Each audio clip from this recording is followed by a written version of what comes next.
Hello and welcome to Leaders of Tomorrow, the only daily enabling platform for small businesses. Over the past 7 years, we've understood what matters the most to you, the entrepreneur. And in year 8, we're taking head on 2 of your most pressing concerns, that are funding and mentoring. I'm Sananda Jayasilan, 2 small giants in focus tonight. First up is Isprava. On the other side of a break is Floh.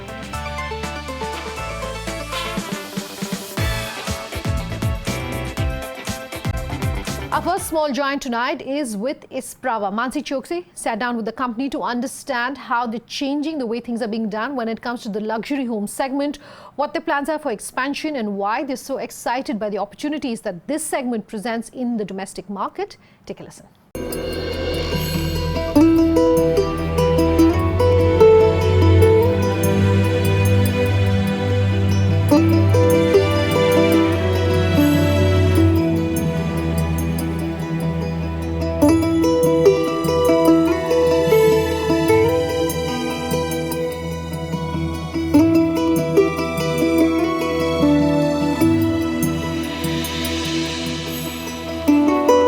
Thank you so much for joining us on the show, Nibran.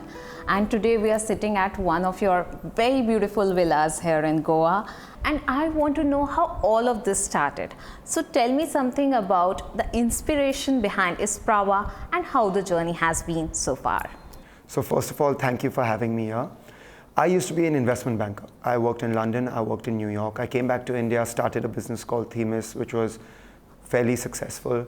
Came to Goa on a holiday, decided that I wanted a home, didn't like anything that anyone was building, so decided to build my own home, couldn't afford it, so then sold it, and that's how Isprava started.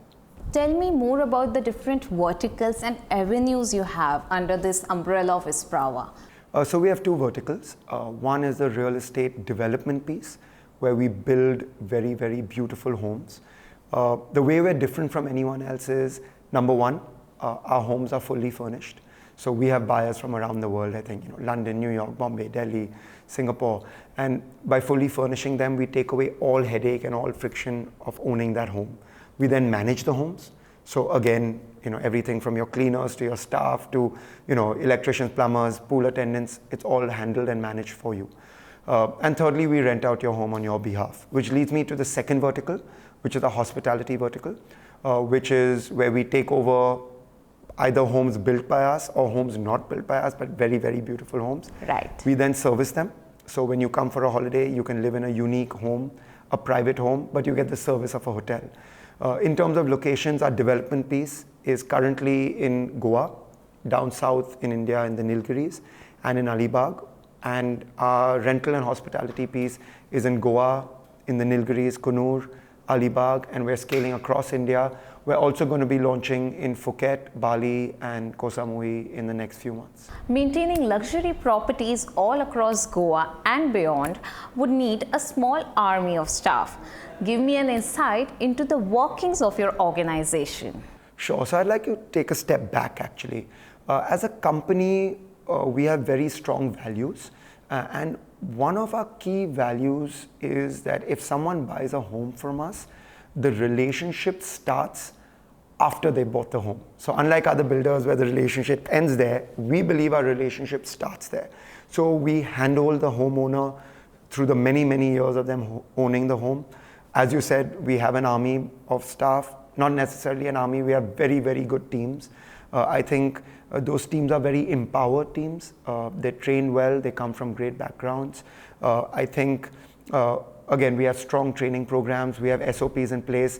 Ultimately, my belief though is to manage and maintain these homes, technology is needed, and that's what we're working on. We're not there yet, but over time, be it housekeeping, be it maintenance, be it guest relationship management, be it concierge services, be it homeowner apps, I think it's all going to lead to technology. It's going to lead to smart homes. It's going to lead to voice in technology. I think ultimately, Google Home or Alexa will be told what the homeowner or the renter wants. And ultimately, that's my belief in terms of how that homeowner relationship with the house is going to evolve over time. So let's talk about this integration of technology in real estate and hospitality industry. What is the future looking like in this aspect? So let's start with real estate, right? I believe real estate is very, very disruptible. It is an old school industry. In a country like India, the winners in real estate were historically people who are not necessarily the most professional in terms of being a construction company, but these were people who managed to work around the bureaucracy and work around permissions and work around liaisoning and work around cleaning up land. I think that's changing with the advent of RERA. Technology is going to play a great role. Number one, there will be technology for how we build homes. Right? There are companies like Cartera in America that are doing prefab homes and shipping them. So from building a building in 2 and 3 years, that will get cut down to a few months. I think as a company, we use technology in sales. We use Salesforce. We use a lot of artificial intelligence. We use a lot of machine learning in our marketing and our sales. I think there's an opportunity for technology in the post-sale service, right? As I said, in marketing, in housekeeping, preventative maintenance, right? Ultimately, we should be using machine learning for preventative maintenance. The machine should be able to tell us, or the computer should be able to tell us which AC is going to stop working when, right? And that only happens as data comes in and you have stronger and stronger technology around it. We are going to be using, and we continue to use technology on our front end, in our booking engines for hospitality, how we then scrape the internet in terms of getting compression pricing. So I think technology is a very, very key pillar, both for the real estate space and the hospitality space. And over time, you're going to see it happening, right? I'm interested in knowing that how you are using AI in operations of your company. So we use machine learning more than AI, especially in marketing. That is a very, very important thing for us. So in terms of how we place our Google ads or how we place our Facebook or Instagram ad is based on some sort of machine learning. So what are and what were some of the biggest challenges that you faced while working in this space here in Goa? Sure. So number one, real estate comes with challenges, right? Land acquisition is a challenge. In Coonoor, you have certain rules, which is, if Coonoor falls under Tamil Nadu, there's certain land laws and rules. Goa has its own set of challenges. Alibag, Sri Lanka, all have their own set of challenges. The challenges mainly are around land acquisition. Number two is our product is genuinely world class. And because we've taken out the friction, right? We've taken out the friction from furnishing it, right? Our homes are fully furnished down to the wine glasses, the Netflix, and the soap and shampoo. There was a challenge in convincing potential buyers early on that, hey, listen, what we're giving you is different from what any other real estate player gives you. That is now a challenge that we've luckily crossed, and now we have a waiting list of buyers, luckily for us. Sure. In hospitality, I believe the challenges are going to be around regulations. I think over time, the hotel lobby as a whole are going to view the Airbnbs, the marketplaces, and the homestay owners of the world as some sort of threat. And I also think there will be challenges around on the demand side in terms of having people understand that living in a home is better than living in a hotel, right? Because I truly believe that. Anywhere I go, I live in a home. Airbnb, one fine stay, have trained people, but I think over time there's a lot more training needed because I truly believe a home is a better place than a hotel. So real estate and hospitality and your integration of both is a very capital intensive kind of a structure here. So tell me something about your fundraising experience. Sure. So real estate is capital intensive. We obviously use various structures to make it more asset light, which I won't bore you with today. On the hospitality front, again, we as a company like to run, at least at a unit level, a profitable business. We're not, in the tech play of running, at least at a unit level, a non-profitable business. But funding is always required, especially for expansion. We did a round last year. We're in the process of closing a round this year. We've been backed by some of India's largest families, the Godrej family office, the Anand Piramal family, the Dabur family, which is, the Burmans. And we have a few professional investors globally that are part of our investors. We're currently closing a round, which is confidential, which I can't obviously share with you. But again, we're going to be bringing in some really world-class investors, both for the hospitality piece and the development piece. So what exactly is the brand identity of Isprava? Two things. Number one, I believe Isprava is a true luxury brand. I'm not talking about the way luxury is used loosely. We're a true luxury brand. We own the home owner experience, if you're talking about the development piece, from the time they talk to us on day one when they're thinking of buying a home, to when they buy a home, to after them buying a home, to when their friends and family use the home, whether they use it or not. And I think that is true luxury. Secondly, I like to believe that within luxury, we will redefine how holidays are spent, right? Either as a homeowner or as a renter, be it in India or be it abroad, be it if you're a family or not. And we truly believe that we will be one of, if we aren't already are, one of India's leading luxury brands with a narrow focus on the holiday home space at large. So what is the future looking like? The future for us is exciting. On the development piece, we're starting Alibag. We've just started Alibag now. We're going to be starting Sri Lanka very, very soon. On the hospitality piece, as I said, we are in the process of entering Asia.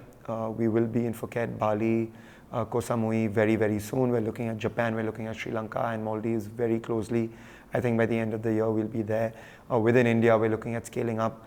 I believe we're trailblazers in both the fields, at least in both our verticals. And we're doing things differently, and it gives an opportunity to raise the level for us and our competitors as well, or at least people that consider themselves our competitors.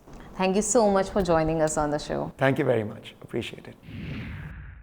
Time for a break. On the other side, we will bring you Floh. What is this company doing when it comes to breaking taboos in the menstrual health space? More when we come back. Just stay tuned.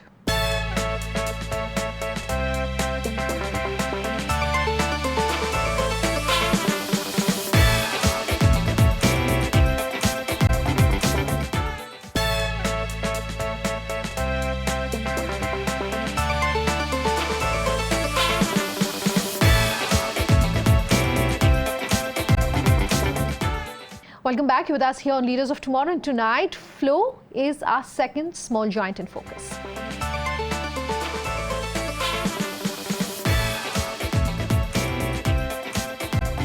In the second very fascinating conversation tonight on small giants, we're putting the spotlight on Floh, a company that's changing the way that people approach menstrual hygiene and health products, and is also breaking taboos by ensuring that its products are available not just in the metros but outside as well in Tier 3 and Tier 4 towns. Take a look.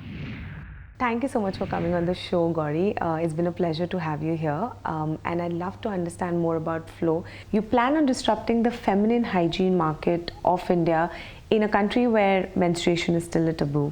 Please tell us your journey so far. We did a lot of research in different states in North India, and what we really realized is that the awareness around tampons in India is very, very minimal. Then we realized, is the audience prepared for a product like this?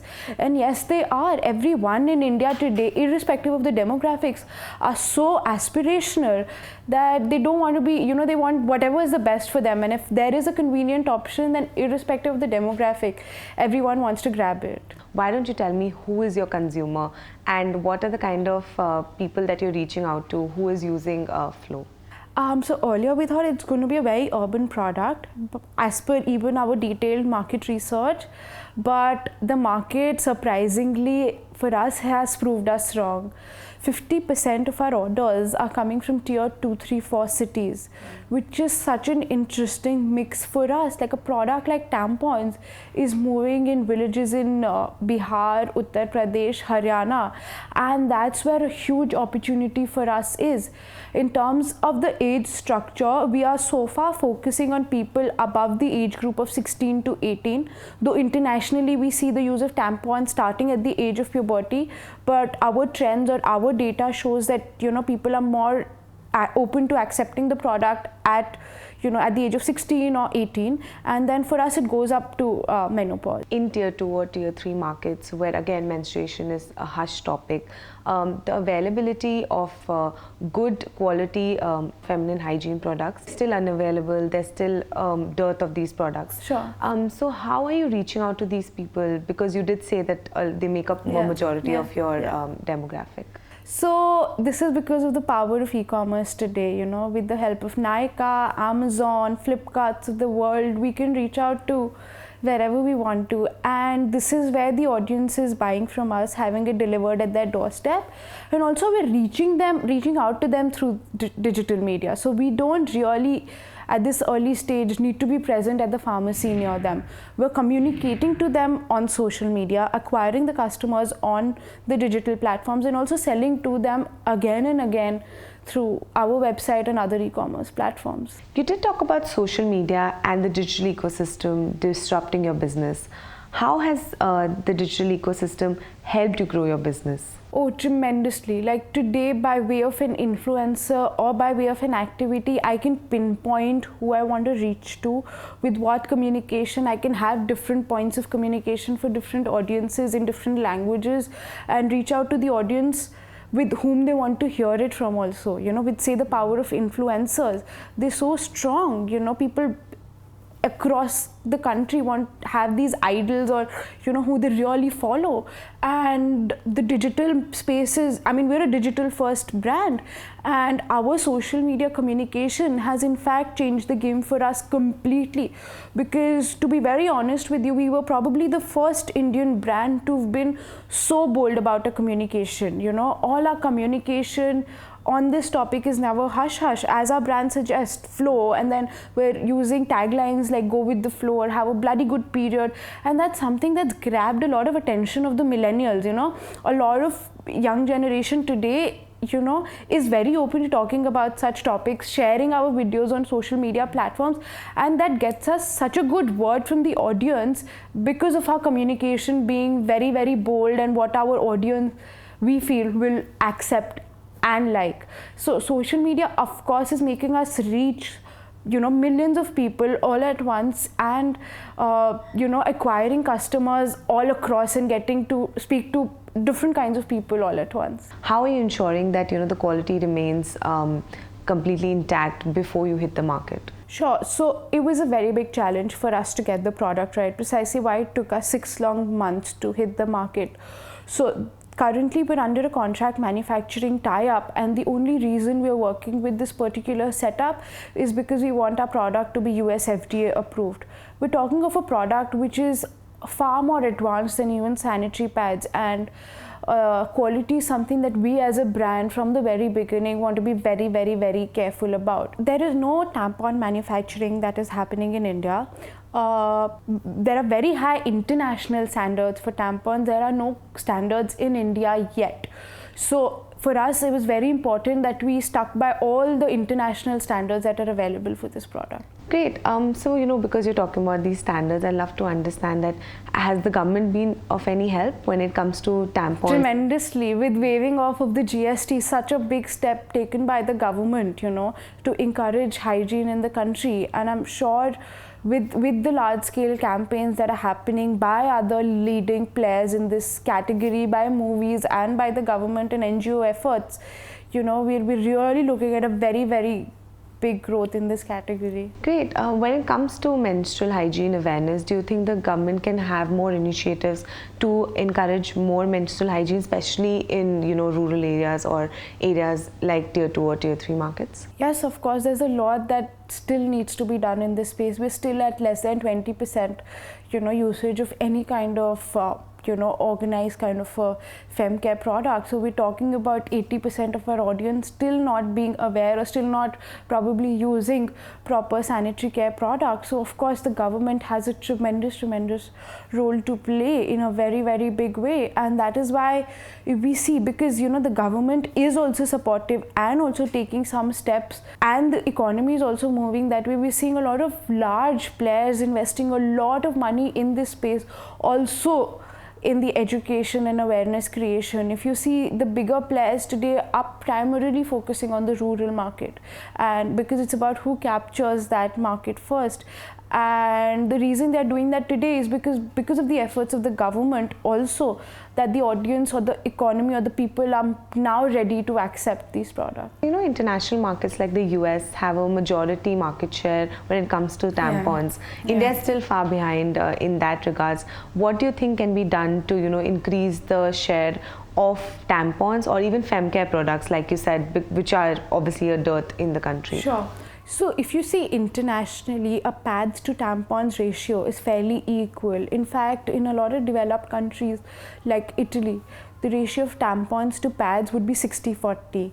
And in India, we're talking about 86% of the market being dominated by pads. When we're talking about the entire fem hygiene, which would cover a lot of other products also. When we talk about tampons, it's minuscule, like it's negligible. And what can be done is, I think it's on us. The onus is on brand owners.